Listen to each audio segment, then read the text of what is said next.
Good evening, everybody, and welcome back. So if you're like me, you've probably heard quite a bit about artificial intelligence over the last few years. It's covered a lot of ground. On any given day, it might be taking our jobs, beating us in Jeopardy, powering driverless cars, inspiring medical breakthroughs, or maybe even, as Elon Musk says, posing the biggest existential threat to humanity. As AI gets probably much smarter than humans, he says, the relative intelligence ratio is probably similar to that between a person and a cat, maybe even bigger. We need to be very careful about the advancement of AI. Tonight, we're not going to discuss every potential application of AI, but instead focus on a specific application that demands our attention: the use of artificial intelligence for military purposes and national security. To begin, let's rewind just a little bit. For decades, there have been long-standing ties between Silicon Valley and the US military. As described by Leslie Berlin, a historian and archivist here at Stanford, all of modern high tech has the US Department of Defense to thank at its core, because this is where the money came from to be able to develop a lot of what is driving the technology that we're using today. Even the internet itself was initially seeded with defense funding. In the late 1960s, the department's Advanced Research Projects Agency, DARPA, stimulated the creation of ARPANET, which became the basis for the modern web. And many of the technologies that are ubiquitous today have similar origin stories. DARPA funding of SRI International throughout the late 60s and 70s culminated in Shaky the Robot, the first AI-powered mobile robot, and over the course of decades, that effort would grow into the world's most popular virtual assistant, Siri, which Apple famously acquired from SRI in 2010. Another example, in 1995, 2 Stanford graduate students received a DARPA NSF grant of their own to conduct research into digital libraries. That pair turned out to be Sergey Brin and Larry Page, and their research, supported in the early days by this grant, was at the core of Google's original search engine, the flagship offering of the company they would co-found a few years later. In short, the military's fingerprints are all over the history of the technology industry. And by some accounts, the connection between the government and tech firms is as strong as ever. Amazon and Microsoft are actively competing for a $10 billion contract with the Pentagon today. The CIA spun out an organization to strategically invest in cutting-edge startups. And the Department of Defense has set up an innovation unit just down the road. But of course, the relationship between the Pentagon and Silicon Valley hasn't always been cooperative. Right alongside military funding of research has always been fierce opposition to the use of technology for violent ends. The biggest focal point of such opposition today is the development of so-called killer robots, lethal autonomous weapons that can select and engage targets without human intervention. Human rights activists and international policymakers alike are sounding the alarm about a future in which machines, rather than humans, may determine who lives and who dies. Now, sometimes opposition to the development of autonomous weapons or the technology that underlies them emerges from within tech firms themselves. Nowhere was this more apparent than in the high-profile debate within Google about the company's work with the Pentagon on an initiative called Project Maven. So, as a refresher, in 2017, Google began working on a project using AI to analyze the massive amount of data generated by military drones every day, to classify objects, track movements, and detect images in video footage far more accurately and quickly than humans ever could. Upon learning of this contract, 4,000 Google employees signed an internal petition in opposition, and a dozen employees resigned in protest. As they saw it, The military was trying to appropriate the technology they were building in a non-military context and repurpose it for possibly objectionable ends.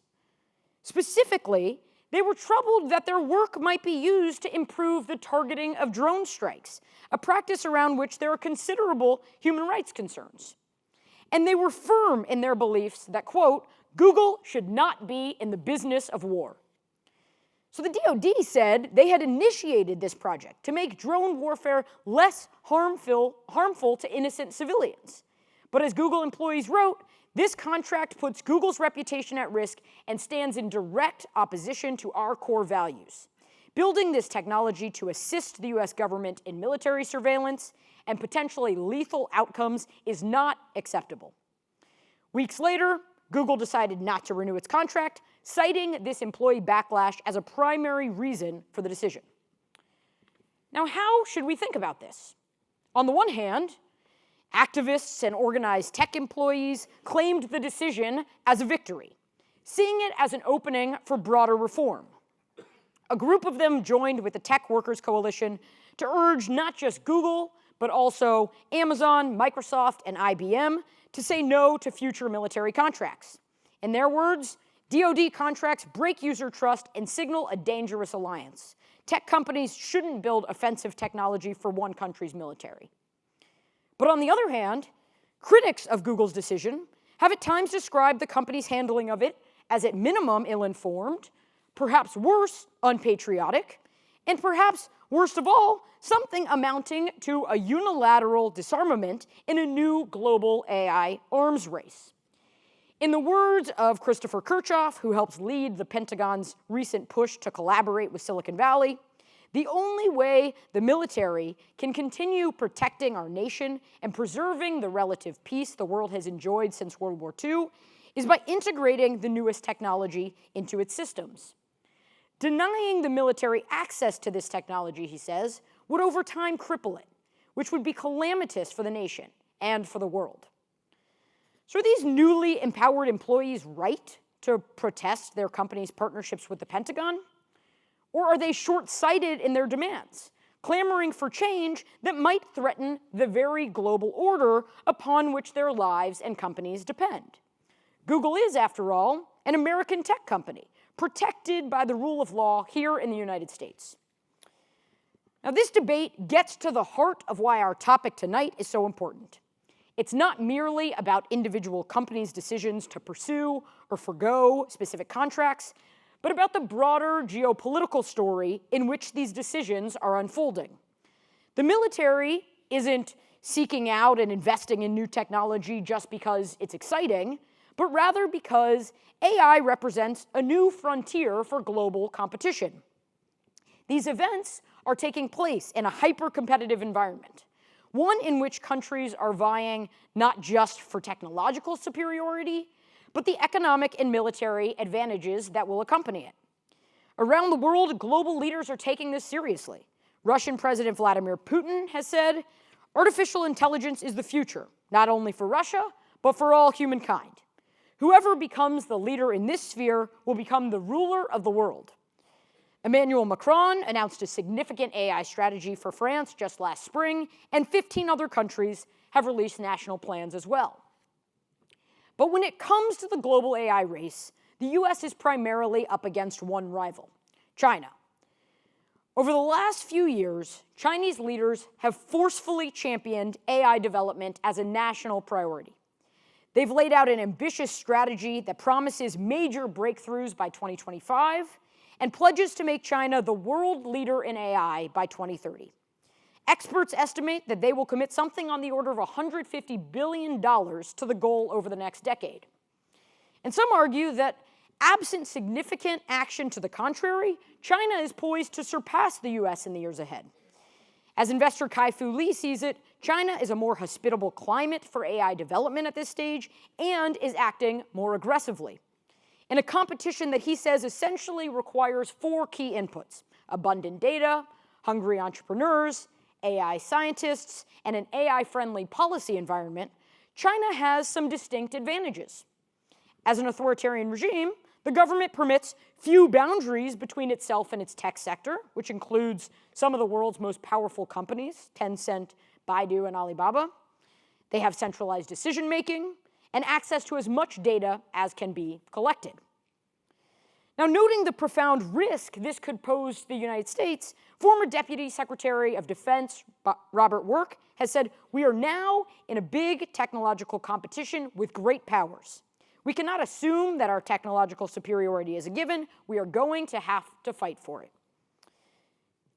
Taking a step in that direction just last week, President Trump signed a new executive order to establish the American AI Initiative, a high-level strategy for AI development here in the US. Many have criticized the plan for lacking specifics and funding, but it is yet another reminder of the global competition for AI, dominance, and the challenge that will play out in the years ahead.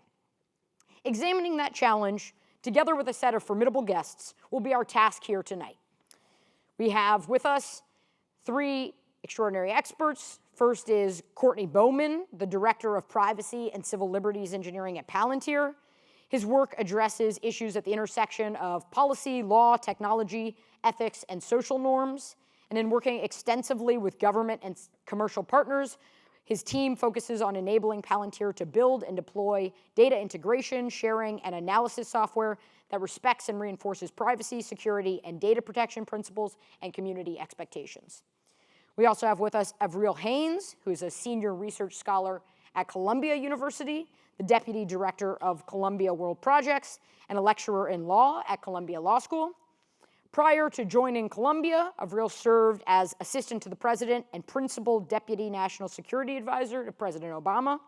In that role, she chaired the Deputies Committee, the administration's principal forum for formulating national security and foreign policy. And before that, she served as Deputy Director of the Central Intelligence Agency. And finally, we have Mike Kaul, who heads the Artificial Intelligence and Machine Learning portfolio at the Defense Innovation Unit Experimental, DIUX. He served as a pilot and air staff officer in the US Air Force and has extensive experience in the software industry in product development, product management, and as a senior executive at multiple technology companies and startups. Please join me in welcoming everybody to the stage.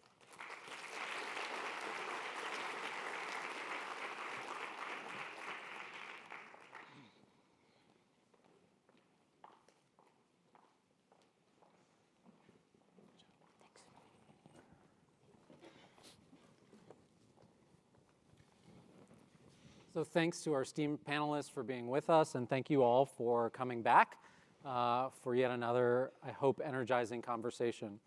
I want to start with you, Avril. We had the privilege of serving together in the Obama administration. The tables were reversed. You held the gavel, and you were directing the questions at the rest of us around the table. Now I hold the gavel. Oh, my God. So welcome back. But I want to start, the job of Principal Deputy National Security Advisor put you at the front lines of managing a wide range of national security threats, whether it was the civil war in Syria, nuclear proliferation in Iran or North Korea, the Russian invasion of Ukraine, many things that involved reacting in really rapid succession to events that were unfolding around the globe. But you also made it a priority to try and look over the horizon and think about the long term. And it's hard not to think about the challenge that we have before us tonight about the role of AI in national security and think that what we are confronting today in terms of our national security threats is likely to change pretty dramatically over the next decade or two as a function of developments in AI.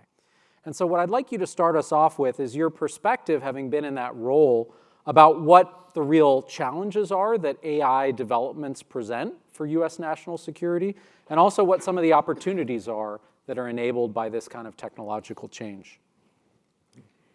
Sure. So I think as part of this, maybe it's useful to talk about the third offset and, in a sense, how we think about that in the context of defense strategy. And the third offset is a very unsexy name for an effectively strategy that was really intended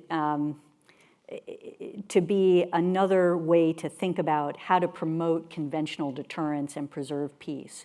And in essence, it was looking at ways in which you could offset potential adversaries' advantages with the idea that the United States can't have the military be everywhere, and yet at the same time needs to project power into areas in order to create that kind of deterrence.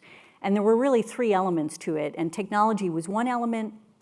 There was also the concept of essentially operational concepts changing and organizational structures being a piece of it. And in each of these areas, the view of the Department of Defense was these are spaces in which we need to be thinking about how to position ourselves in order to offset effectively the potential adversaries' advantages. And I think if Bob Work were here today, former Deputy Secretary of Defense, who really spent an enormous amount of time thinking about this and working this through the Pentagon and through the interagency in many respects, he would look at AI as being really at the hub of the technology aspect of this, and that was a critical, both an opportunity and a challenge in many respects, looking at across the world. So a challenge in the sense that we're not the only one interested in this technology, and we have to constantly think about how it is that adversaries may use it against us, in effect. But in also many respects, an opportunity to improve how it is that we function from a defense perspective, but also across a range of issues in the United States that we have to think about in that context. So in so many spaces, and I think I'll just end on this, and Hilary pointed out one aspect of this, you can think about the opportunities that a certain technology presents in the defense and national security space, such as maybe it makes you capable of being more targeted in your operations so that you can actually limit any kind of collateral damage that's occurring in terms of civilians or civilian infrastructure and so on.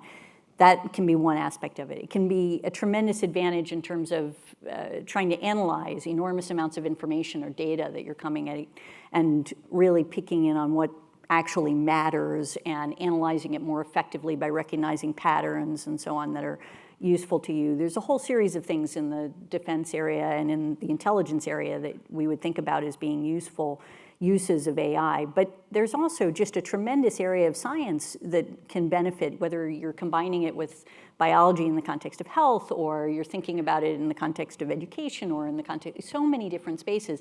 And part of what you really have to do from a process perspective, and this is one of the challenges, but also one of the opportunities, is really think about how do we ensure, as we're creating a strategy for a potentially disruptive but also advantageous technology for the United States government as a whole, how do we make sure that we have all the right people in the room thinking about that strategy, thinking about the different aspects of it so that we can actually take the greatest advantage of it in terms of science and in terms of our commercial and private sector advantages and so on, but also in terms of our defense and our foreign policy and all of these other pieces. How can we actually create a comprehensive strategy in this space? That's great. I want to use this as a jumping off point, Mike, to bring you into the conversation, because while Avril was grappling with these issues and thinking about strategy, from the table in the West Wing, you're here out as the ambassador in some sense for the Defense Department to Silicon Valley, right? So your job is to think about how operationally we take advantage of advances in AI to achieve our national security and our national defense objectives. And part of the challenge that you confront is, whereas 30 or 40 years ago, as Hilary described, Department of Defense investment was absolutely central to technological change. Now, so much of what's happening is in the commercial sector and not in Defense Department research projects, either at universities or in the national labs. What does that challenge look like? How can the US have a national AI strategy when much of the technological innovation is happening in the private sector? It is a challenge, and kind of taking off on the notion of the third offset, today's third offset is AI from our perspective. The evidence is in what Hilary said earlier. All the other nations are imposing a national strategy. Countries are saying this is an imperative, but we must do this. And the US needs to do the same thing in the context of having the technological advantage that we need for our own defense and for our own good. It is a challenge to try to we've come from the Defense Department funding a lot of the initiatives that drove technology early on.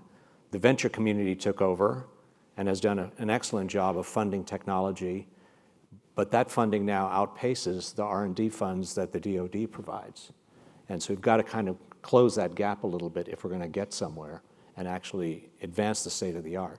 The opportunity, it's a challenge, but the opportunity is to cast the things, the scenarios, the capabilities that the Defense Department needs in the context of the pull on the science. The science needs to be pulled along various dimensions. Certainly in terms of healthcare, societal benefits, it's all there. But we talked about recognizing objects. Recognizing objects in a defense context is a hugely difficult task, and it pulls on the science in a very powerful and creative way. If we can combine that, we end up with the ability to find objects for the DoD that are the same kinds of capabilities we need to help humans when we have big fires in California, to rescue them, to do things such as figuring out how best to find where trouble spots are after a flood, and where do you deploy forces to do that. So there's a synergy between the requirement for the DoD and the capability that's needed by the DoD and the science that's being provided in the Valley. And the trick is to try to bring it together in a meaningful way, and at the same time have a debate about, is this an object I'm recognizing because I'm going to target it, which I don't want to have and do, or is it something that will benefit everybody? So there is that fine line. But there's an opportunity, and if we're going to do it as a nation, we do need to do it as a nation. So just one follow-up, on this front. I get that there are probably some synergies out there, but let's talk about the cases when there aren't synergies, right? Part of what is different about this moment is that we are outsourcing to a set of venture capitalists in Silicon Valley the financing to develop the military capabilities that we need in some fundamental sense to achieve the third offset. Isn't that a problem from your perspective? No, because I don't quite see it to that extent. I don't think we're outsourcing the financing of the capability. The capability will get financed in any case by the venture community. What our task is, I think, is to provide the pull on the technology with the things that we really need to help bring it forward faster, and to do it in a coherent way with use cases that are of importance from a national perspective, and that pulls on the technology. So I don't think it's all about the money, although that helps. But I think it's about what capabilities we're trying to drive into the marketplace. The same capabilities that we want as consumers that play into the national sector as well. Let me bring Courtney into the conversation and then invite my colleagues to join in the questioning. So Hilary started us off with this discussion about Project Maven and the decision of Google employees to challenge the contract that the company had to be involved in thinking about the use of AI for drone strikes and the like. Palantir represents a very different model of a company for Silicon Valley. Everyone knows that Palantir collaborates with government. In fact, that's part of your MO as a company. Why? I mean, what Google's got going on here is an internal revolt among incredibly talented people about their collaboration with government, yet Palantir claims it as a badge of honor. Is that a good business strategy for Palantir? Aren't you at risk of losing the really talented and bright-eyed, idealistic engineers that are going to be needed to advance your company? Well, I think one thing that Palantir has done a good job of since the early days of the company is very explicitly acknowledging that there are certain types of work that we wanted to enable. When the company was founded, the initial set of programs that we had built this infrastructure around were allowing government institutions to address some of the challenges that had been identified in the wake of 9/11 Commission reports, identifying that institutions within the intelligence community had failed to pull the pieces together amongst information that was readily available. So we constituted a company around the idea of data integration and analysis with this initial problem set in mind of helping our government institutions and agencies to defend liberal democracies and the institutions that inform and preserve the type of society that we want to live in. So we made that very explicit, and I think that was something that was reflected in decisions that employees that came to the company as they thought about different opportunities. And by the way, we draw from the same talent pool as Google and Facebook and other companies that have dealt with these issues in public discourse. And by and large, we're also composed of a similar set of community members. So I think to some degree, there are students that come from Stanford and other elite institutions that make a choice to be involved in this type of work. There is some self-selection bias, but I think there is a world of opportunity amongst people who recognize that there is maybe more nuance to these sorts of questions, and there's an opportunity to engage in a meaningful way on the development of powerful technology, but to do so in a way that is also respectful of some of the considerations that I think we're here to talk about in terms of the ethics of AI applications and powerful information systems. Let's stick with this for a second. So, Courtney, you've just identified as the founding kind of mission of Palantir to work on behalf of liberal democratic values in the wake of 9/11. We've heard about Project Maven and Google now, so I want to ask Mike and Avril, is Google being unpatriotic as a company that's made this decision not to partner with the US government for these particular purposes in Project Maven or any other AI deployment on behalf of the military? Or if you don't prefer the language of unpatriotic, how about insufficiently loyal to the values of liberal democracy, which doesn't make it just about the United States, but about the set of values that the country stands for? That's a loaded question. Well, Palantir is here to show up on behalf of liberal democratic values, and I would imagine that the folks representing the US government would not feel a whole lot of anxiety about saying the same. I think that it's not about it being unpatriotic. We're finding companies here in the Valley that are coming to us and saying, we put out the problem sets and say, here are the problems we're trying to solve. Do you have that capability?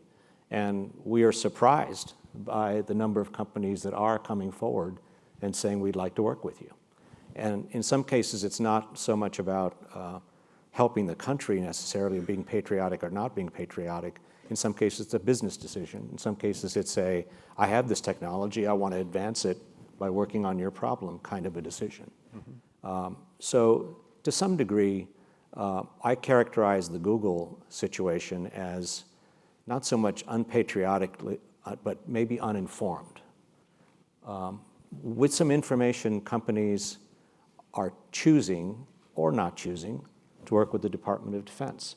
But it's after some information, why are we doing this? What's this all about? There's some conversation, there's some debate, there's some discourse. I think the Google situation was completely void of all that. Mm-hmm. But so what's the information? I'm at Google. You show up from the Department of Defense unit for investing, and you say, you've made this decision, I've got some information I want to share with you. What is the information I haven't been considering at Google? I think you didn't consider, you at Google, didn't consider what was really the problem set and what is the science we're trying to pull on.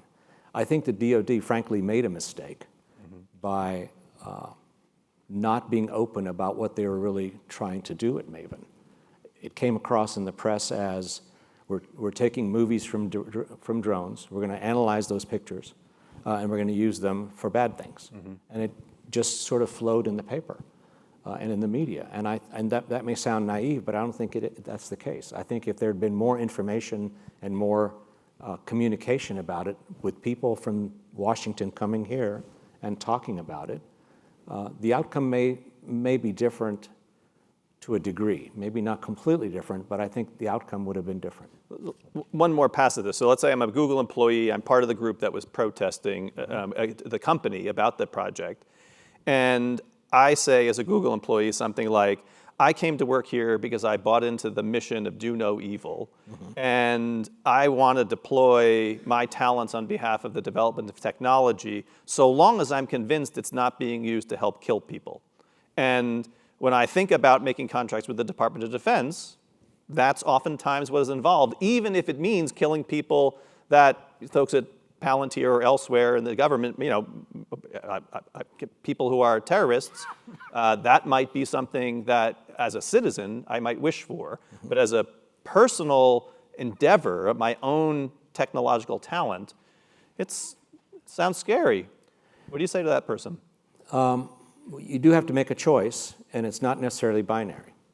A lot of the ability to know precisely whether that's a bad thing or not bad thing on the ground helps defend the cause in the sense that if you do decide to do something about that, you are preventing collateral damage, for example.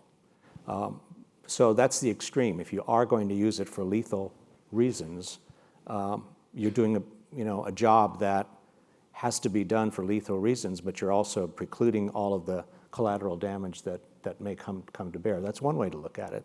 The other way to look at it is,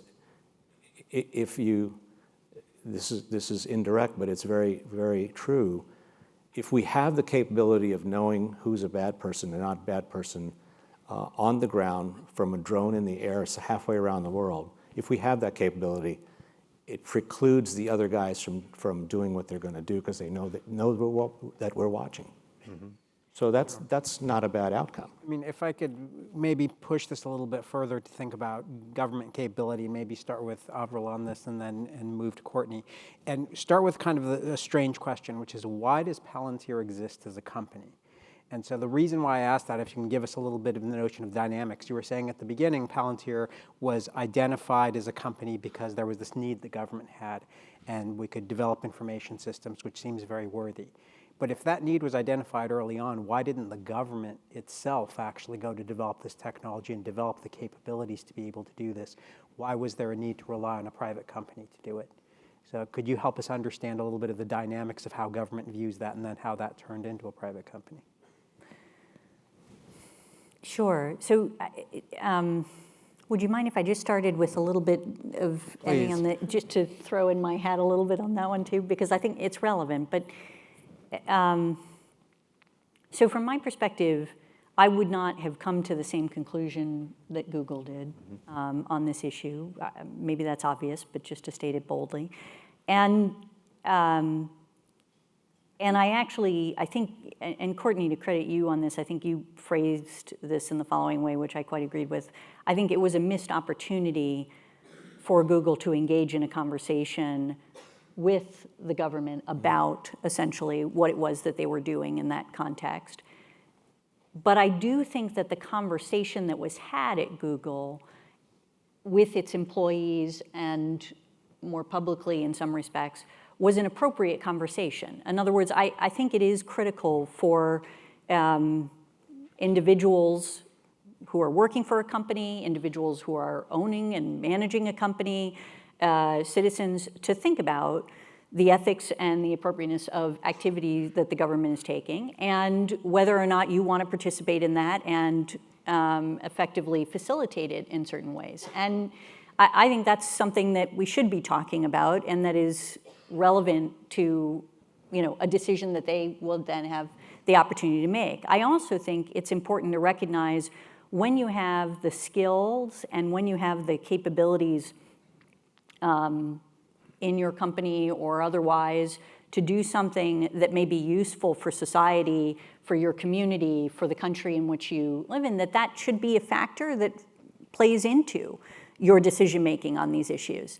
That there is talent, for example, in different parts of the country that can be brought to bear on issues that we're dealing with. And I think one of the challenges that I at least saw in this conversation and that I think is worth thinking about is this question of whether or not Google sees itself as an American company, as part of America in that sort of, or as a global company, as both. What does that mean? How do we think about our responsibilities in that context? what are sort of the factors that we should be bringing to bear in that conversation on the other side of things? And I think the reality is whether Google decides to contribute to Maven or pull out of Maven, those are both decisions that have impact on the United States and its defense and strategies for the future. So there is no sideline that you sit on in this conversation. You're either doing it one way or you're doing the other, but you're having an impact on it. So to put it on that, I think to your question, the reality is there is talent and there is work that is done outside of the United States government that the United States government itself within it does not have the capacity to do. And one of the ways in which the intelligence community and others thought to essentially promote and fuel work that would be of use, in effect, to the national security of the United States was through essentially an entity called In-Q-Tel. And In-Q-Tel promotes essentially seed money for companies that do work in certain areas that are of interest. And that is, in fact, a part of the mechanism that led to Palantir. And I'll let Courtney take it from here.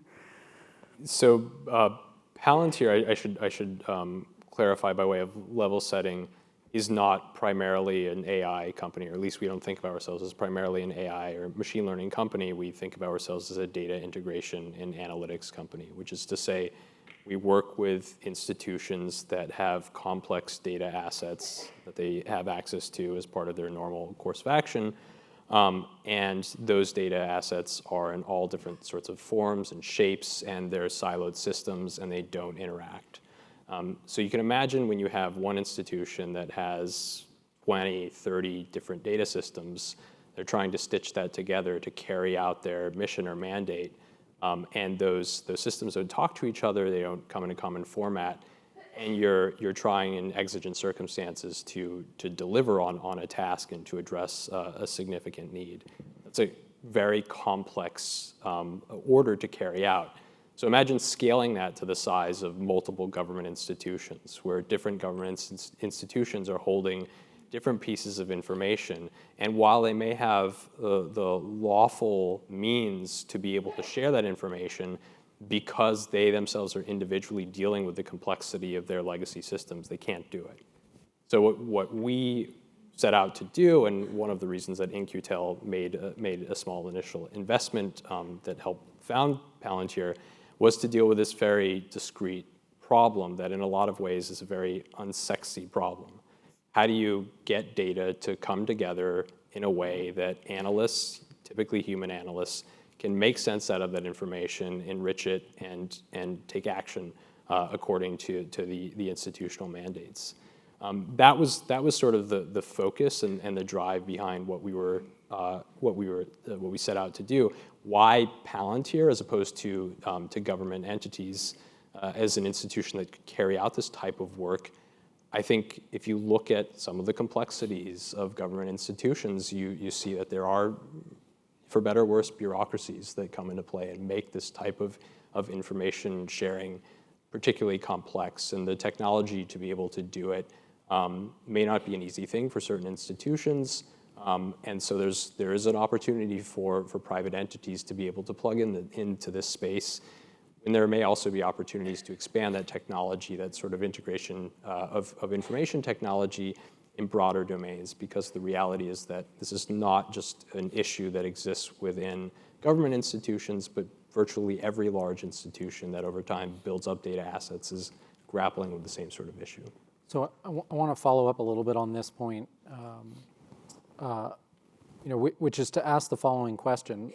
It's a badge of honor for Palantir that you partner with government. It's something that you celebrate.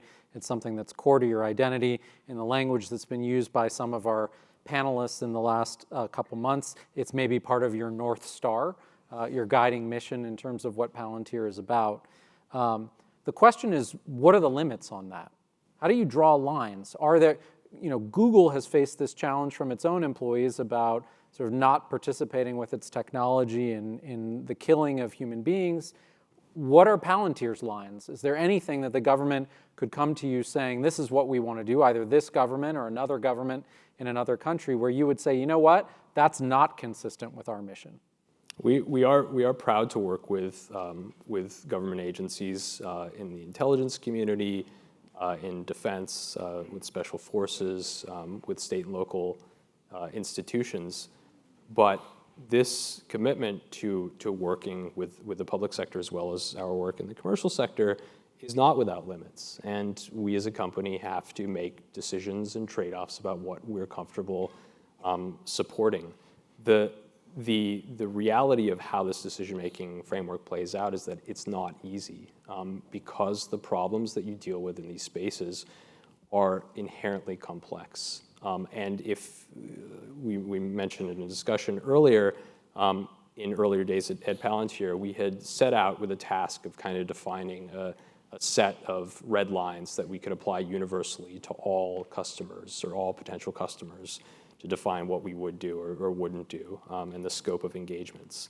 And what we thought would be this very brief set of very clear, maybe 5 to 10 red lines turned into this sprawling 40-page exercise that when we applied to both the universe of existing customers and all prospective customers, not just in the government sector, but also in the commercial sector, and as well, and also with respect to potential philanthropic customers, we found that virtually none, or maybe you would end up with a completely null set of people that you can work with, because every situation that you work with in the world is going to be fraught with some set of issues. That's the trade-off of kind of engaging with thorny, knotty, real-world problems. So the approach that we took over time, where we built up through a lot of pain and experience, was grappling with the hard questions on the ground and gradually realizing that there are sort of families of resemblance that create a heuristic that you can apply in any given environment, such that you may struggle with the first 3 engagements that kind of feel similar, but the next few, you start to really see what the similarities are, and you're much more effective at addressing those questions.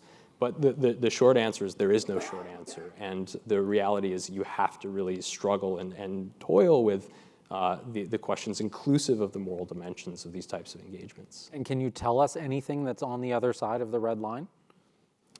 So one example, in our commercial work, we made a decision that we would not work with tobacco companies.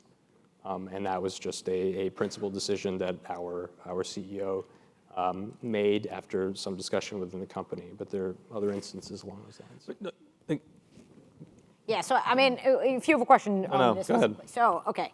So I actually wanted to pull us back away from this, though I hope we do come back to this question of bright lines and red lines and where we don't cross them, but to something that Avril brought up, which was this conception of these companies, and it's something that we've heard in here in previous sessions, of these companies as American companies versus global platforms or global companies, and what the implications are of that self-identification for the work that they go on to do. So you said a couple of different things. You said, first of all, it's totally good, and we should celebrate the fact that these companies and their engineers or employees are asking hard questions. You also pointed out to us that, regardless of which way they make their decision, either one of those is actually a decision. So deciding not to act is as much of a clear action as deciding to go through with the contract. But then you said, and we sort of kept moving past it, you said that you would have made a different decision. So for companies who are based in America but are struggling with this question of whether or not they're an American company, what do you think are their responsibilities to the U.S. government versus other entities that might have demand for their services? Yeah, so I think part of the challenge is that I don't know that my answer is appropriate or acceptable to be applied across the board, but I will give you my answer, right? So from my perspective, I think it's informed by my own life experience, not surprisingly. One of the things that was sort of fascinating for me, I started off in science, in physics, and doing work in that area. And then I opened up a bookstore cafe. and in Baltimore. And it was my first experience with any kind of business owner. My parents, one was an artist, one was a scientist and a teacher. And having a business, in my experience, it made me feel part of a community in a completely different way than living in an apartment building in New York City when I was a kid. And it was the first time that I started to think about what did it mean to be a part of a community in that kind of way, to have a business and be part of a community. And you recognize, oddly enough, like politicians would stop by and talk to you. I thought, like, well, this is very strange. Council people and so on. And part of what it started to mean to me was essentially that I had a kind of a heightened responsibility within the community to make it a better community, in effect. That I needed to think about things like, what am I selling in my business? Am I doing things with the community that promotes, sort of getting people who are out of work into work? Am I thinking about, sort of zoning issues, all kinds of things that I needed to start to think about in the context of being a community member. And what I came to realize from other business owners that I respected and was learning from was really like, if I'm not doing it, nobody's doing it, right? If I'm not taking responsibility for the government and the community that I'm living in, then it's not going to be the community that I want to be in 10 years, and it's not going to essentially move in the right direction. And I see companies like Google, which are enormous companies, have incredible power within our communities, right? And within our country, taking advantage of many of the opportunities offered by the United States, taking advantage of the infrastructure, of the political environment, all of these things. That both provides them with a responsibility in the sense that they are taking advantage of these things. They should be giving something back to the communities in which they live, but also really thinking about the future of where they're living. They should be contributing to that as well. And I think that's something that should be a part of the conversation in the way in which they interact in this country. I mean, so taking actually that same community-oriented approach to what a business sees as its mandate or its community, and to bring it back to Courtney, is there a community with which Palantir would identify as its primary audience that it is providing services for, aside from its customers? And if so, how would you define that community? Who are you in service of?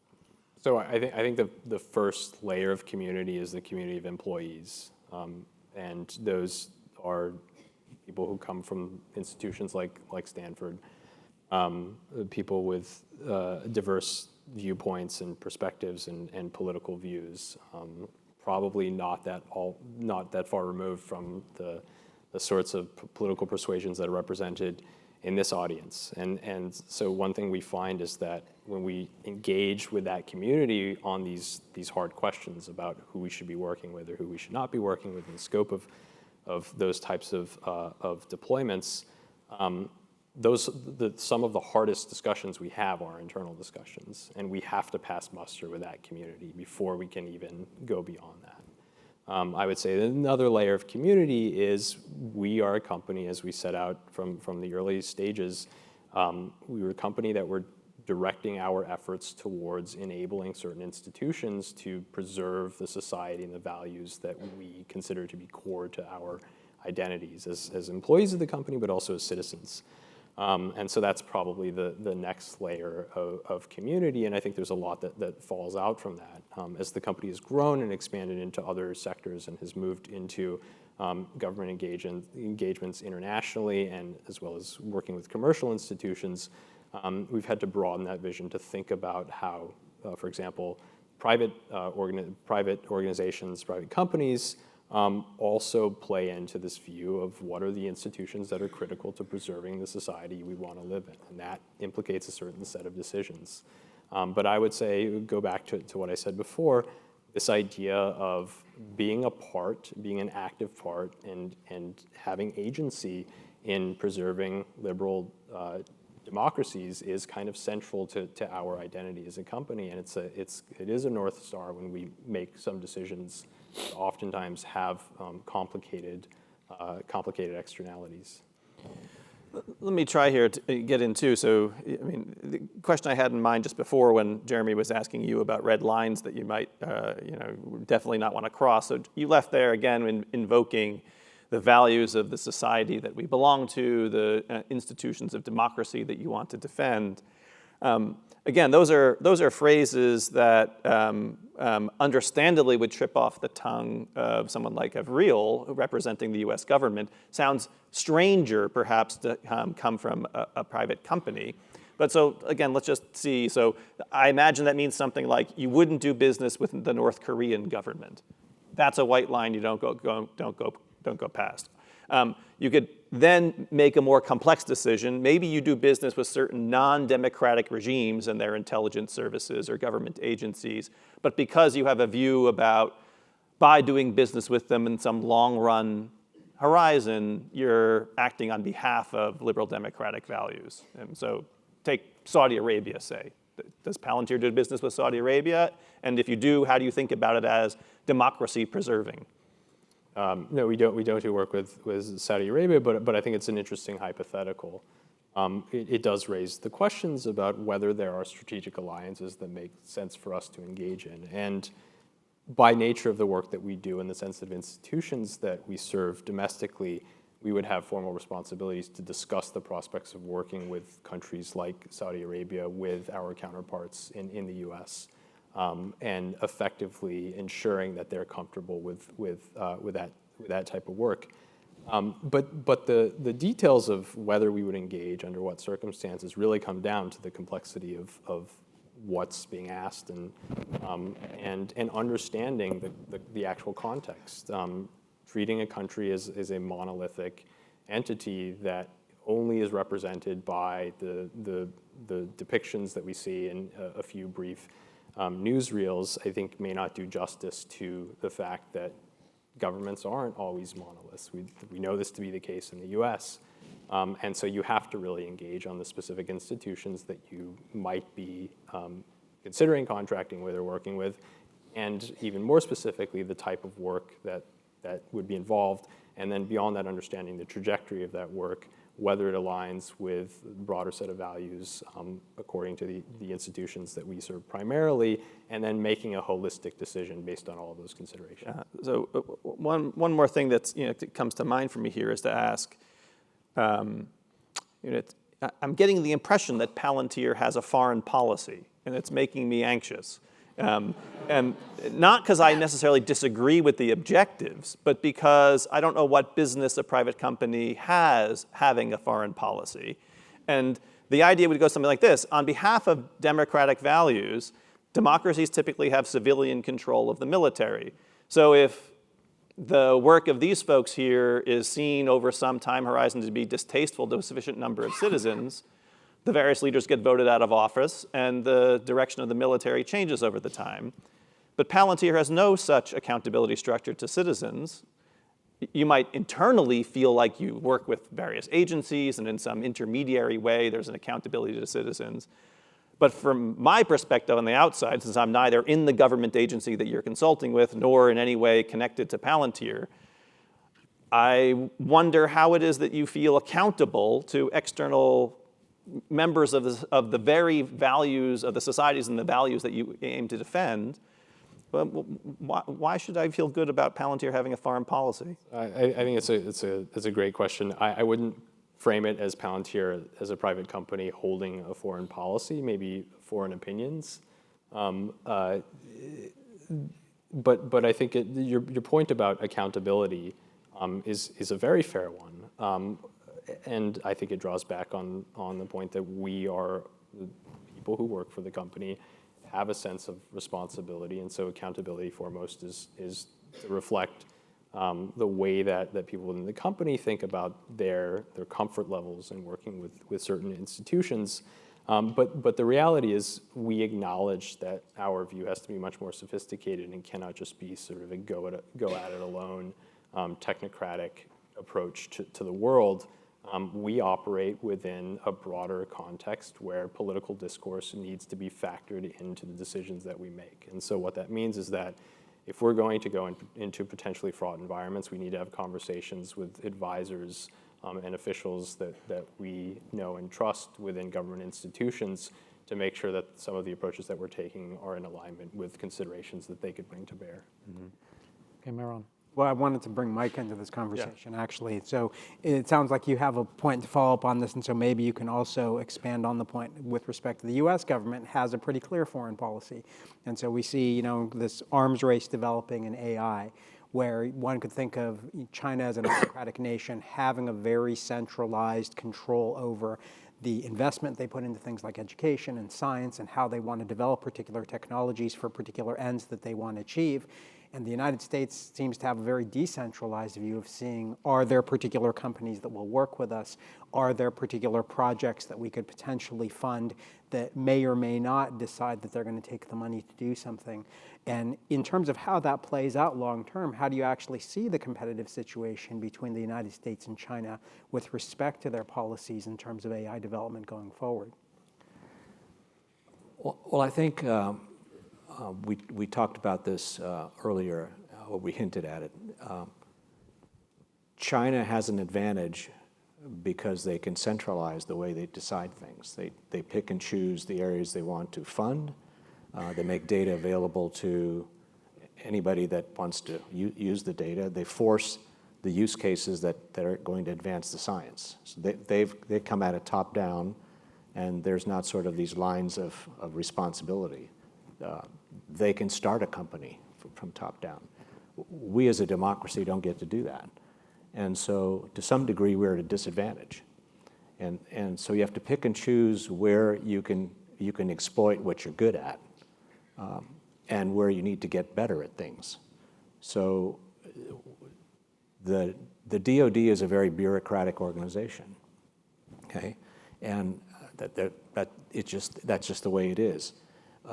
What we've got to start to realize is that the AI talent and the AI growth, the science is in commercial companies. And how do we make decisions about policy, funding, all the way down from what comes out of Congress in a 5-year funding cycle, and what use cases we're gonna advocate to get the commercial companies to work for us. I want to comment a little bit about Palantir also, to kind of step back for a second. Years ago, we didn't have debates about why was Northrop making airplanes for us. Years ago, we didn't have debates about McDonnell Douglas building F-4s that the country needed. What's changed a little bit is that the technology advantage is not in carriers and ships and airplanes, which are clearly defense things, but it's in the softer science and art of information technology. It's in how data flows and disparate databases and around integration. And these things are being developed for the commercial sector. And so I dare say what's causing this debate is the fact that we're trying to buy software rather than buy jet airplanes. And that makes it harder to draw the line between what is good and what is evil, which I think is way too binary anyway. So really, I think that we have to create the advantage by exploiting the things we're good at. One of the things I think that we need to get better at is what I'm hinting at, and that is the DoD needs to understand that they need to buy commercial technology and buy software at the speed of software. We fund things in a 5-year cycle, and even now we're finding that we find technologies in the Valley that users in the field would love to have, and we can fund it and get it to them, but to scale it, the funding is 4 years out. And in those 4 years, we lose the technology advantage. So we've got to work on some of these things. It's not a slam dunk. China has the advantage, I think. I think we're playing catch up, but we need to be clear about what we can fix and do very quickly. So I want to move to a very specific example and get all three of you to react to this. When I was a kid, I might have been afraid of monsters, but today's kids probably should be afraid of killer robots, not just because they'll be on the television set or in the movie theater, but because it's a very real possibility, whether through artificial generalized intelligence or the kind of technological advances that we have in the military, that you can imagine either the American military or other foreign militaries really putting in the hands of autonomous decisions the question of whether lethal action should be taken against a human being. So I want to ask you, can you imagine a situation, we'll start with Avril, but I want to hear from both Courtney and Mike on this as well. Can you imagine a situation in which you would be supportive of delegating to machines the decision about whether to take lethal action against a human being? Now, in answering that question, I want you to think about an environment in which not doing so might put us at a military disadvantage vis-a-vis our adversaries. So if your answer is no, do you really think that principle of preserving a human in the loop is so worth it to bear costs with respect to our own military superiority? So part of the challenge in answering these kinds of questions, I find, is in actually drilling down on what it means to have a human in the loop, right? In other words, am I delegating authority to an autonomous machine to make a determination about when to kill if I'm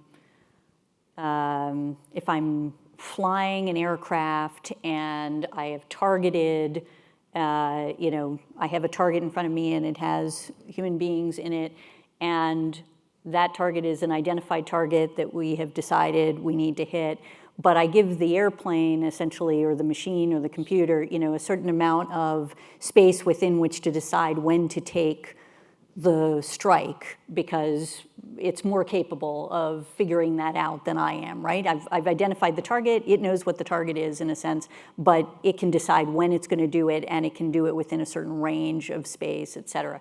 And the reality is we've sort of moved into that space already, right? There are places where we delegate to machines within certain guidelines, things that they are supposed to be doing according to our instructions. So to that extent, yes, I can imagine it, right?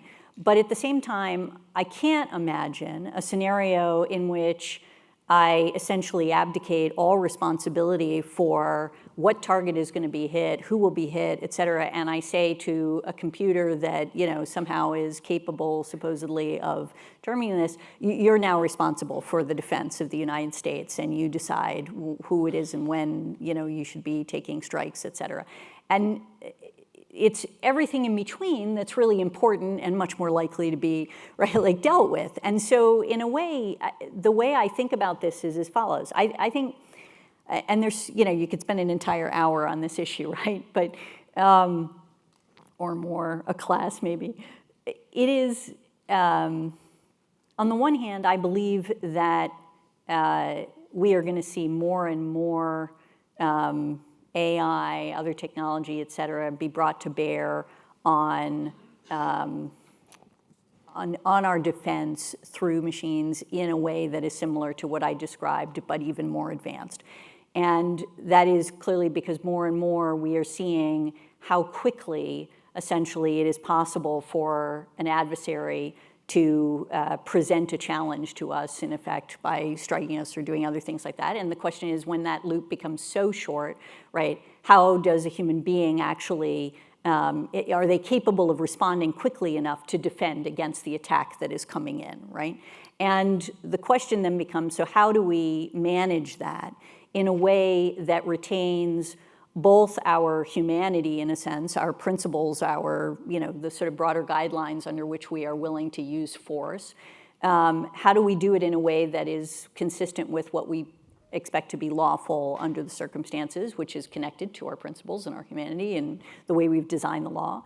But also, how do we do it in a way that retains accountability when you do things that are outside of that box, because that's one of the key issues, I think, that lethally autonomous weapon systems raises, and it's one of the key issues that's being discussed, both internal to the government, I'm sure. I know it was discussed when I was in government, and it's being discussed within the international community. There's a group of government experts under the Convention for Certain Conventional Weapons that are looking at this issue and trying to devise principles upon which to deal with it. And I think as we move through this, the key is really to do, to sort of very thoughtfully and sometimes more slowly than people wish, but nevertheless go through these cases and think through, okay, are we, do we have a sort of a rubric here? Do we think this is acceptable? Do we think this is out of bounds? That sort of thing.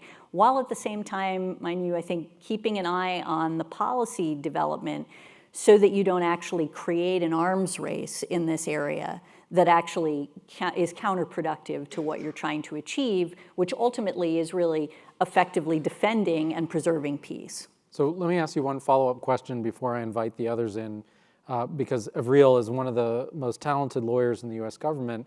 You played an important role in thinking about the rules that should govern the use of drones, and to set in place an architecture for making decisions and doing this kind of careful judgment that's required about when force should be used in that way. Of course, one of the challenges is that that kind of system depends on the faith that people have in policymakers to operate in a non-transparent space and make those judgments in accordance with our ethics or values.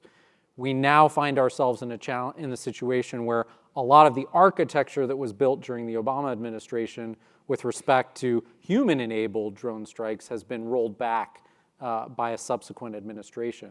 So I'm interested in reflecting on that experience.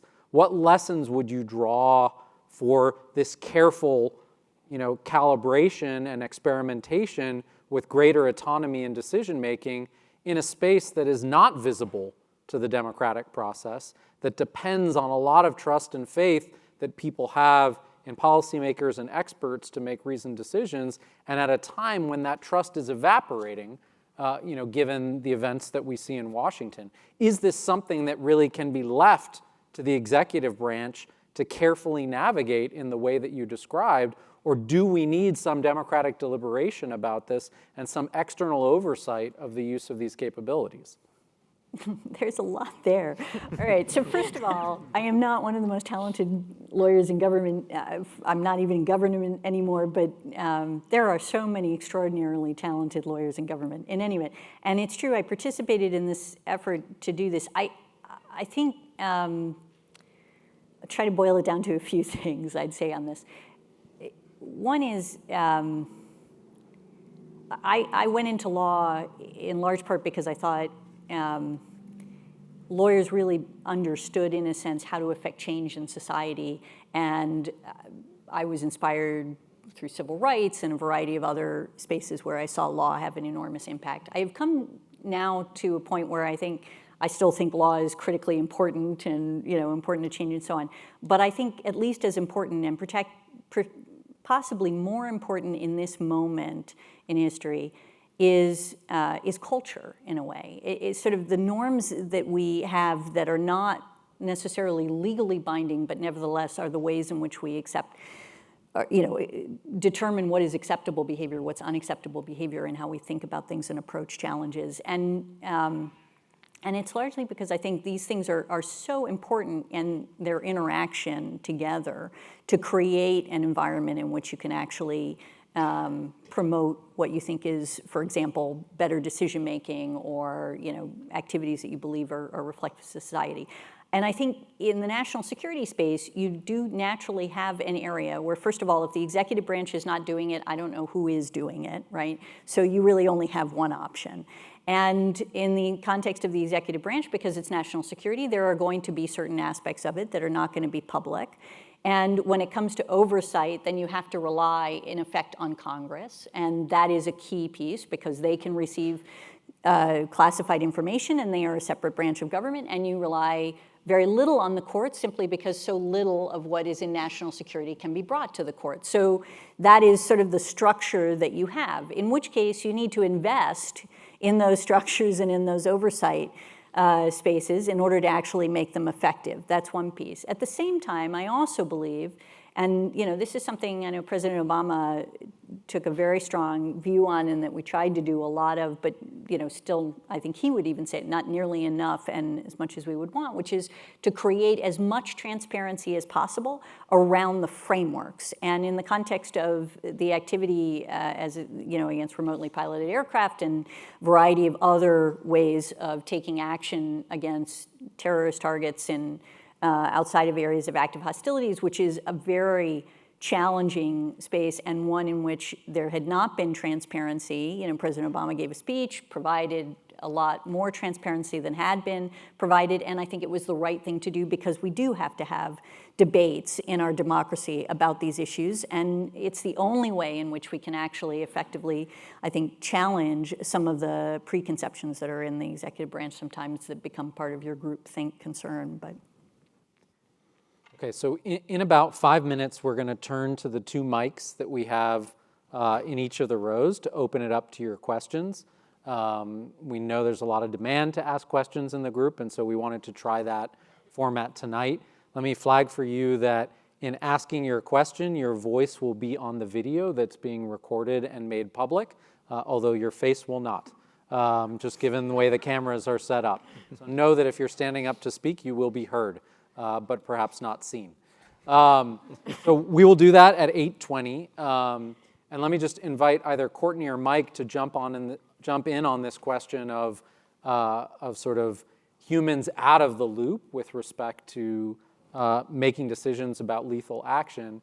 And though Avril nicely laid out the continuum, we know the tough cases are in the middle, right? The tough cases are not what we're already doing and not fully delegating to a machine the decision about who to target, when, why, and how. The tough decisions are going to be in the middle. How do you think about that when you're sitting at DIUX, sort of trying to drive technology development for the military that surely has an appetite to think about how to reduce exposure for U.S. service members in the context of being to carry out and achieve the effects that they want on the battlefield? And how do you think about it, from the private sector perspective?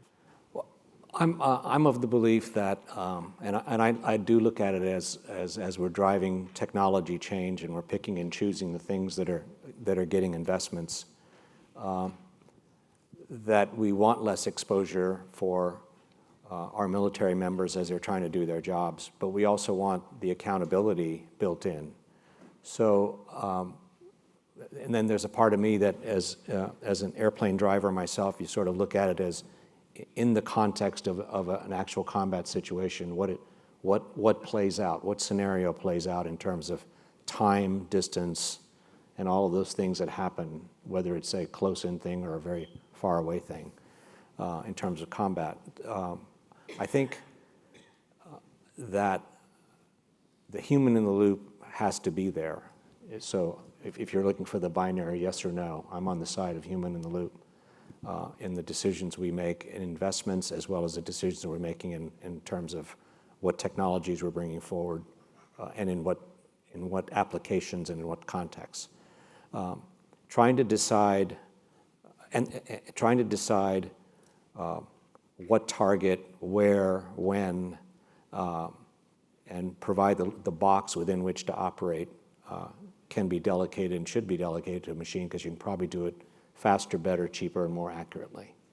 But making the final decision or delegating the decision to say within these parameters, go for it, I think that works. But leaving it completely to a machine to decide anything from strategy to tactics and executing it, I just don't think is feasible.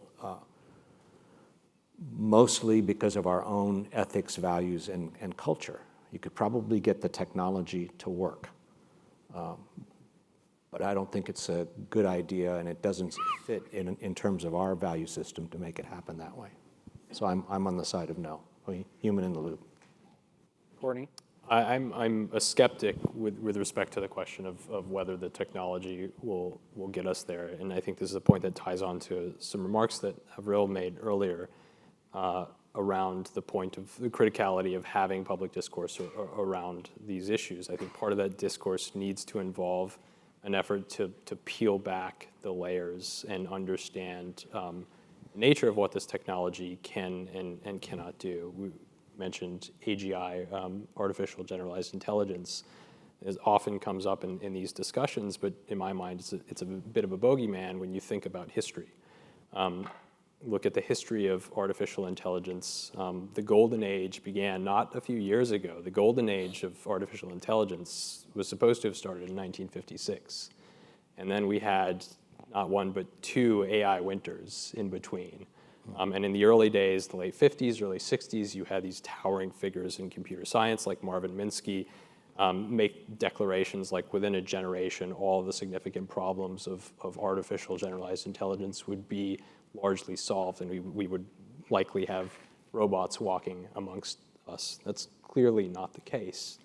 By contrast, you had other figures like J.C.R. Licklider, who presented this alternative view of what the future would hold, this concept of man-computer symbiosis. And I think that's very much where we are today and where we're likely going to be.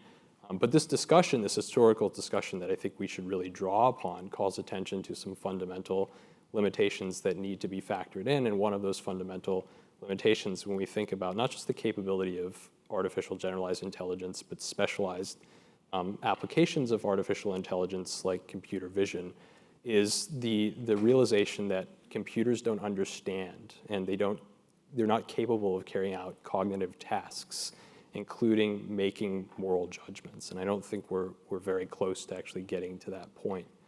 So when you acknowledge those limitations, it forces you into a recognition that there is a fundamental necessity for humans to be very deeply involved in the loop in understanding the chain of action. And so apart from the prospect of the Chinese and the US and other superpowers developing AI robots that go out into a field and have a battle royale amongst themselves, and we all sit back on the sidelines and eat popcorn, I can't imagine a vision of the world where we would allow, or we even want to, as responsible technologists, to have computers making these decisions without a very significant component of humanity being involved to the degree to which there's moral culpability that accrues to us directly. So I just want to push on the we. You can't imagine a situation in which we allow this to happen. Who's the we you're talking about? Is it we in this room? Is it we in the United States of America? Is it we in a set of countries that adhere to liberal democratic values? Is it we including Vladimir Putin? Is it we including Kim Jong-un? Who's the we? Well, obviously, it starts in this room. I think there is a responsibility to spread the discourse much more broadly so that people have a clear understanding, because I think there is a lot of mystification around these questions. And there's a risk that in the fog of this emerging AI drive, that we get kind of caught up in things that may not actually precipitate and so create our own destiny.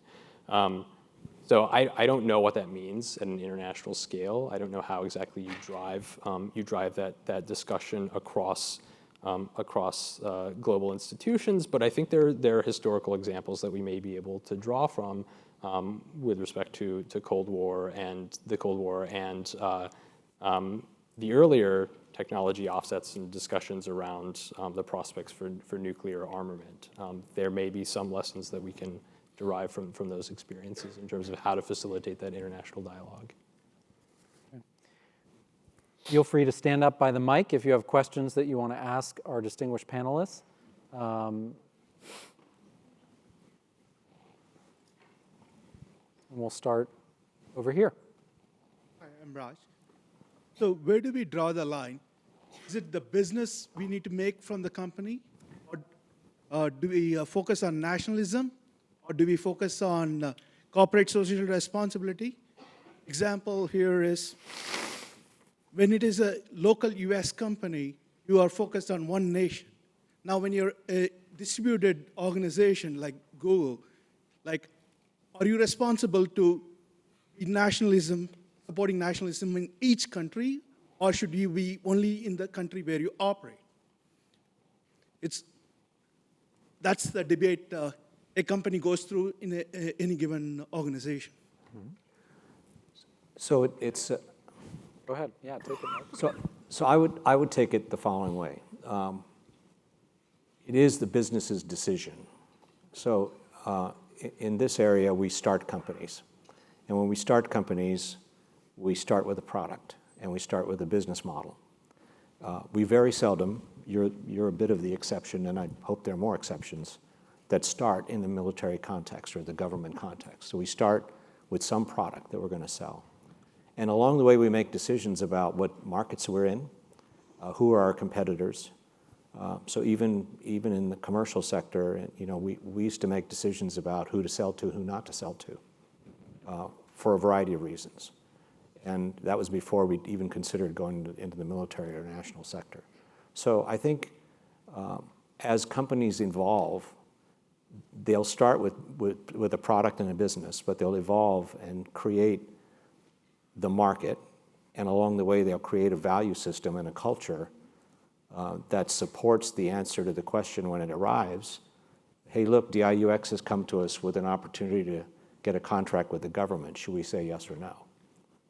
And I think it's not as clear as are we a patriotic company or not, or are we a nationalistic company or not. I think your own business model coupled with your culture and values will cause you to answer the question when the time comes.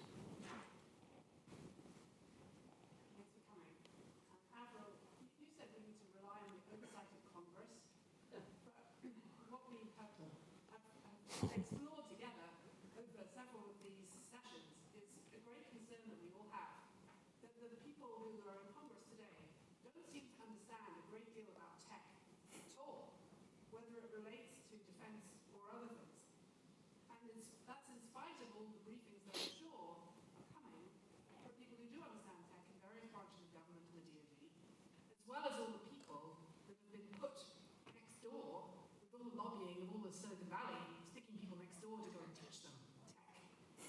They're still not getting it. So there's not time to have all the people in the room here get elected and become Congress. But you should think about that. Go ahead. Yes. What exactly is this investment that you mentioned that we need to make in the institution to get Congress to understand these issues or others as it relates to tech? Yeah, I mean, I think you alighted on what I see as the answer, in a sense, to this point, which is to say that my point is that the reality is that there are at least some things that the executive branch is not going to be able to make public in the context of national security. And as a consequence, all you're left with, in effect, for the oversight piece is Congress. And when you think about that, and you should push in every respect, as I noted, to make as much as possible transparent, but when you accept that there is some nub, at least, that is not going to be ultimately disclosed, and that Congress has to be your oversight mechanism, that's the system we live in, then I think the answer, it sort of makes you realize how much we need to invest in Congress in that sense in order to ensure that they are prepared to be the kind of oversight that you want them to be in that sense. Because I think it's a fair issue, and it's one where I think it's a constant piece that I think people have been seeing, which is that we need to actually bring the education of technology into the government in all sorts of ways, including in Congress, and I wouldn't say it's alone in that respect, needs to be seen throughout. And there has to be more of a dialogue, in a way, between technology, in my view, and the foreign policy sector in order to promote the kind of conversation that really gets to the next level beyond the sort of issue spotting space and really developing policy together. Just apropos that question, we were joking earlier today when reflecting with our panelists about the undergraduate course that we're teaching about the whiplash that our students are experiencing. They can't figure out whether to trust the companies or the government or neither, and each week it seems like a different sort of institution is the one that you can count on until you figure out that no, you can't count on them either. And I think all of us are struggling to navigate in this environment about whose responsibility is it to look at the whole? Where can you rely on mechanisms of oversight and accountability to keep some moral compass and ethical guidelines that drive this space? And these rules are being written right now. I mean, they really don't exist, and so these capability gaps that exist on the governmental side are really real. Over to you. Yeah, I think the question that I'm curious about is around this sort of where do we draw the line around what's acceptable for a company to be able to provide technology for military use and what is not acceptable. And to add more context to this question, I'm kind of curious, why is it even important to have that line? It's not necessarily my point of view, but I think it's an interesting hypothetical. I would argue there's some really interesting parallels around that if we look at like some of the previous conversations that have happened in this class, for example, around drawing the line around what's acceptable around data sharing. I think there's sort of this interesting parallel there around taking the Google case, for example. People being uncomfortable with using Google because of how Google is sharing their data. Now the workers at Google are uncomfortable with how Google is using their work because how Google is now selling their work. So I think that in general also is sort of a modern problem that we're trying to break apart in this class, but I'm just sort of curious, why does it even matter to like have this distinction around what is or is not acceptable for a given company to do, because seemingly some other company will come along and do it anyways. Courtney, why don't you take that one first? Why does Palantir have a line at all beyond the law? Yeah, so obviously we have an obligation to treat the law as the floor, and we think of some set of ethical principles or frameworks as a way of defining a higher standard or higher threshold of how we engage.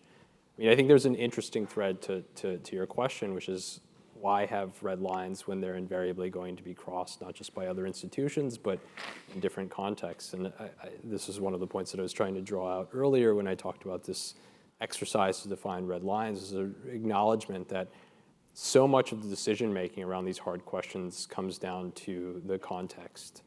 And if you are invested in making ethical decisions, I think you have to grapple with context, and that puts you in this hard position where you don't always end up with easy rules that you can just check the box and follow the line and see where you land. But to your other question of why think about ethics at all when if one company is going to choose to be ethical, other companies may just take that business and act as mercenaries. I mean, I think there's an element of the rising tide kind of lifts all boats. If companies agree that there's higher standards, there's people in the Valley communicate with each other. And I mentioned before that the community that Palantir is immediately most responsive to is a community of employees that we have, our engineers. And if they're not happy, we have a problem. If they don't feel comfortable with the work that we're doing, we have a real problem. They're highly fungible resources. They're coveted. They can command high salaries. They can walk anywhere else. And so there is that real tension that plays out. If we're not actually responsive to the ethical demands, we saw this play out in the Maven case, companies are not responsive to the ethical demands of their employees, then those employees disperse to other institutions, and they might make the same demands of those other institutions. Can I add something to that too? So in my mind is the tension between wanting your own hands to be free of any complicity and then being so self-involved with your own moral complicity that you're willing to remove yourself from the entire rest of the structure, effectively leave the entire structure intact with nothing other than your hands being clean. You don't want to buy gasoline anymore because that indirectly supports authoritarian regimes. You stop buying any type of meat because that contributes to factory farming. You try to go off the grid entirely, in which your hands are completely cleansed and you are removed from the entire superstructure, but the entire superstructure is still in place with you living in the middle of nowhere. If you care morally about making a change in the world, the price of making a change in the world might be to get your hands a little bit dirty. Now, on the other hand, it's important, it seems to me, also to think that when you're involved in getting your hands dirty, there's something important in terms of communicating what it is you're standing for, even if you're in certain ways compromised. So here's another example that's relevant to any university context. Stanford and lots of other universities have a big endowment. They typically invest the endowment to maximize the return on investment. A generation ago, there was a big movement to divest the money in the Stanford endowment and other university endowments from companies that did business in apartheid-era South Africa. Any sober economic analysis would show you that this had zero effect on the market capitalization of any of the companies. There was no effect on the market when a university withdraws an investment from it. But there's an important communicative effect, a symbolic expression about disapproval of something, which might, over the course of some longer time horizon, have a powerful motivating effect on other people. So if it turns out that the people protesting at Google, all that means is that some other company gets the Defense Department's business. But there's some type of view that by having a large, prominent company and its employees express this particular principle, that other people could pick it up, and it stimulates some of the very debate that we're having, or in the other direction, with Courtney coming and saying how it's important to actually work with government institutions on behalf of liberal democratic values. The point is to allow this symbolic expression of where you stand to happen and allow that to have an educative effect, rather than just being so self-involved with your moral purity that you ditch the whole system and happily live by yourself. Good point. So you have talked about the advantage of China in the AI development because of their centralized decision process.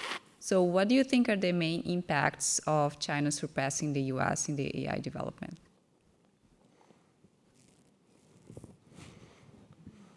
Everybody turn to me. Well, I think it'd be a disaster if China gained and kept the advantage, not just militarily, but from an economic perspective as a country as well. So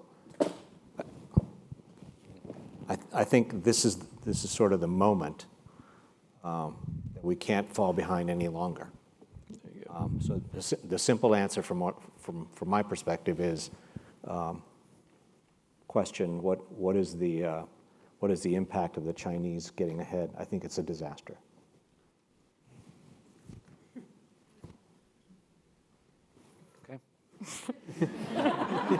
Full stop. That was my same question. I'd like to, first of all, thank Rob for arranging for the question and answer session for this. This is a great way to end the evening, so thank you for that.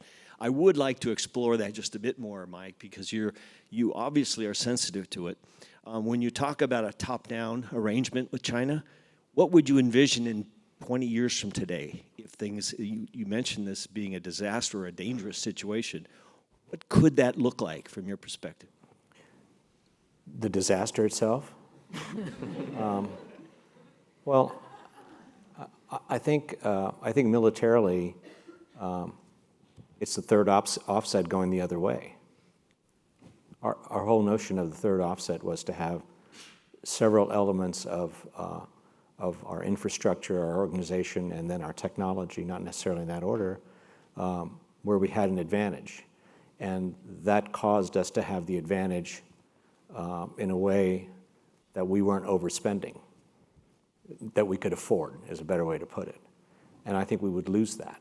And there would be decisions militarily, but actually more importantly, there'd be decisions economically and in terms of economic advantage that would really have consequences that I can't even completely describe. I think if you go back to the notion of what is the role of the military, it's the sort of, I probably won't say it as well as others can, but the whole idea is to have enough defense that you can carry out your other policies and your other desires, right? And if you start to lose that, then you cave in on other decisions. The other way around, if you lose the economic advantage, you end up caving in on other decisions as well. So I think it's all interrelated. It's not just about the military. Maybe I can build on that. Please do. So, I mean, I think it's hard to describe what's the specific weapon, right, that they could develop or use to essentially put us on our heels. But I think, building on what Mike's point is, I think in each of the offsets that we've had historically, the concept has really been to promote deterrence. And that is, to the extent that we're capable of projecting power in a way that says to our potential adversaries under the circumstances, whether it's China or otherwise, that you can't move with impunity to do things that ultimately you believe are to your benefit, but there will be no response to, in effect, because you have such superiority from a military perspective that we have no ability to push back on that issue. And I think, and also drag us into then conflicts that we can't ultimately succeed in. And so in the context of that, if you're looking at China, and their activities in the South China Sea, for example, right? What we've seen is China promote effectively policies and actions that ultimately make their sphere of influence more effective in this area. And we have allies that we have, through treaties and otherwise, committed to come to the defense of, in, for example, Philippines or in other areas in the space. And ultimately, we have to push back enough so that we actually can be sure that we can come to the defense of those allies in the event that China pushes in, right? And if they gain such military superiority through technical advantage, essentially, in this context, it's much harder for us to push back in the ways that we've pushed back, which has not involved us using force, but simply through actions such as using warships that go through the South China Sea in ways that are consistent with the law of the sea, and saying that we're essentially not going to ask your permission when they say you need to ask for permission. And there's sort of all of these very small ways in which we push back and prevent them from continuing to push in on allies and partners that we have in that region. And that kind of balance, in a sense, shifts, and that has an enormous impact on the United States. So, just filling in with the law of the sea space and the South China Sea, that's important from a military perspective because of our allies and partners, but it's also important for our private sector because there's so much trade that goes through the South China Sea, and we need to be able to promote open waterways and so on. So it's all different spheres of influence and power in a sense that it affects the United States in that context. Over here. So thank you again for coming. And according to an article at The Economist, they mention about two different strategies. One is America acquiring startups all over the world, but then we know that they acquired, but then China, when they acquired probably a percentage of the startup or the company. So that means that the label or the name of the companies, they stay the same. So the local people don't even realize that is a China, a percent, a bigger, and they can be part of the board or have access to data or have even intellectual property, So what the United States is doing in order to understand the process of getting into the different technologies, and the local people don't even know about that they acquired, and it's a Chinese company. Well, to my knowledge, we are starting to get aware of that situation. The situation in particular that a company is getting an investment from a venture capital, but if you trace it back, the central funding is coming from a Chinese source. We're starting to get the awareness that's also translating into looking at policies where we start to take a look at having more transparency around who are the funds and the so-called fund of funds and the funds of funds that are actually funneling the money down to a VC here in the Valley that might be making an investment in a company. So there's a series of things that I think are going on around transparency and policy, and it'll take some time, but there's some aggressive moves to immediately identifying technologies, for example, that must have examination before any investment goes in. So we're starting both from a technology that we want to protect perspective, but also putting in the framework for taking a look at where those funds really come from in general. And is there any education in terms of who owns the startup to know about that? Yes, there is. We're taking steps to get founders to understand that as they start traveling up and down Sand Hill Road looking for money, that here are the do's and don'ts of trying to see who we're taking investments from. Okay, thank you. Hi. So something that's come up in, I think, every one of these classes so far is the importance of being able to have complex discussions about this type of problem because there's no easy answers. So my primary question is, are any of you, do you have or have you experienced or are you aware of like the best ways to make sure that in a hiring process for either a company like Palantir or Google or government agencies, that a hiring process will assess someone's ability to have these type of complex conversations about technical ethical questions? And then secondary question is, do you think there's any ways for us to assess potential elected officials we're considering voting for if they can have that type of discussion? Courtney, you want to start? You probably do a fair bit of hiring, so. Yeah, I can take a pass at answering the first part of the question.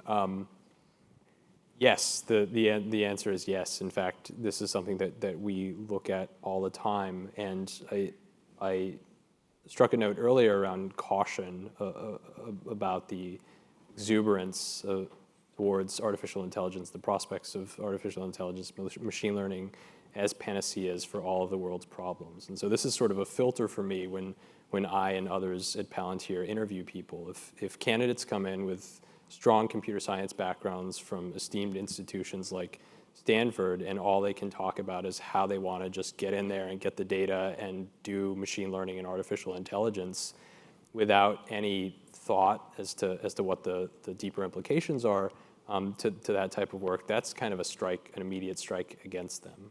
I'm looking for people who can have a critical eye towards the type of work that they might engage in and can understand the complexities of the applications of these powerful technologies.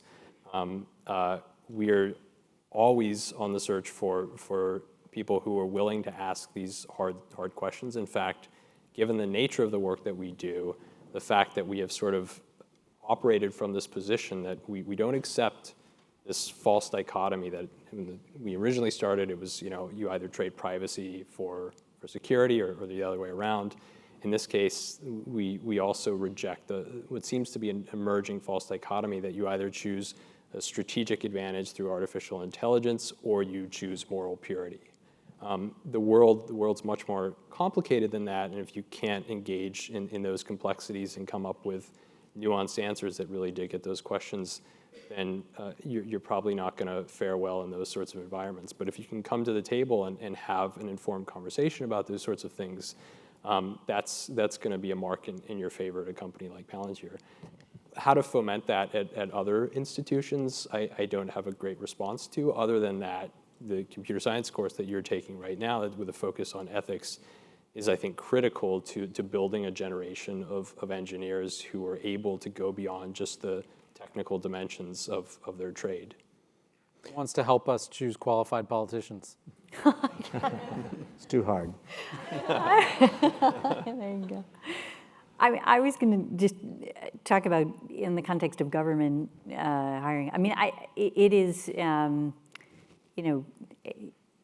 with respect to the hiring processes that I've been involved in or associated with, I think I've certainly seen effort in trying to find people who will be able to think independently about complex issues overall. I think the challenge of trying to get government to think deeply about the ethics of technology and kind of create a space for that conversation is the part that's been more challenging in a way. And, you know, and in some respects, so, you know, during the time I was in government at least, and I know this continues, there has been an increasing effort to bring technologists at different levels into government and to allow them to be part of the conversation more effectively throughout agencies and departments, and but also just to come in and to come out more effectively. It has, you know, I'd say the success of that has been pretty modest, right? Which is to say, like, there's been more, but, you know, there was almost none before, and we're still having to move significantly into that area. That still doesn't answer the question. In other words, that did change the conversation a bit, but it didn't revolutionize it. And I think this is a constant effort that we're going to have to continue to engage in. And frankly, it's not just about technology. There's so many different areas of expertise, whether it's, you know, climate change in the environment, or, you know, it's about certain aspects of the economy, or whole different areas of expertise where increasingly we see the interconnectedness between them and, you know, national security and foreign policy and all of these places where there was sort of a certain set of actors that were perceived as core, and now there's a need to break in new areas of expertise and knowledge and thinking. And ethics, you know, I think is an area, again, where it's been, it tends to get stovepiped into specific places, and it doesn't get spread across the enterprise in a way that's the most effective way. And I think that's just something we're going to have to continue to struggle. And I fully endorse Courtney's point about having classes like this in other places where we do start to try to do that. Is absolutely critical to seeing that happen both in government and in the private sector, you know, in different ways, because I think they also have that challenge. Let me take one last question from the audience, and then we're going to wrap things up. This is a question for Courtney. You mentioned a red line that you drew with a commercial client with tobacco companies. I'm curious if you can give a specific example of a red line you've drawn with a potential government client, and then explain how you reached that decision and how it violated your company's ethical values. So there's been many cases where we've made conscious decisions not to work with both foreign governments and agencies within U.S. government. One example that often comes up in conversations with communities is our work with ICE. So it's well publicized that we work with ICE. We have worked with ICE for several years, going back to the Obama administration, and we've been criticized for that work. But much of the criticism around that work has not addressed some of the nuance about how ICE operates, specifically with respect to having two separate subdirectorates. One being what's called Homeland Security Investigations, which is focused on transnational criminal investigative workflows.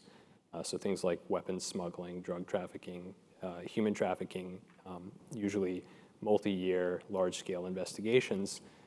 The other division of ICE is focused on enforcement and removal operations. It's the title of the subdirectorate. It's ERO, Enforcement and Removal Operations.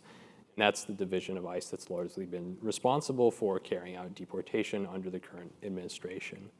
So our work has been squarely aligned with HSI, Homeland Security Investigations. That's the part of the institution that we work with and enable, and there are administrative controls that separate how those two divisions operate. But we have made a conscious decision, especially in the wake of some of the past couple of years of executive orders from the current administration, that we would not engage with the other side of the house within ICE. For reasons of concern around how some of the policy was developing and what that would entail in terms of enforcement prioritizations by that subdirectorate within ICE. So that's one example, and there's plenty of other examples where we made decisions not to work with certain agencies or to de-scope potential work. So Rob had offered us this wonderful vision of ditching the entire system and living by ourselves off the grid with clean hands. And as appealing as that vision might be, I hope you'll join me in thanking the three of our guests for not ditching the system, for thinking hard about these issues and joining us.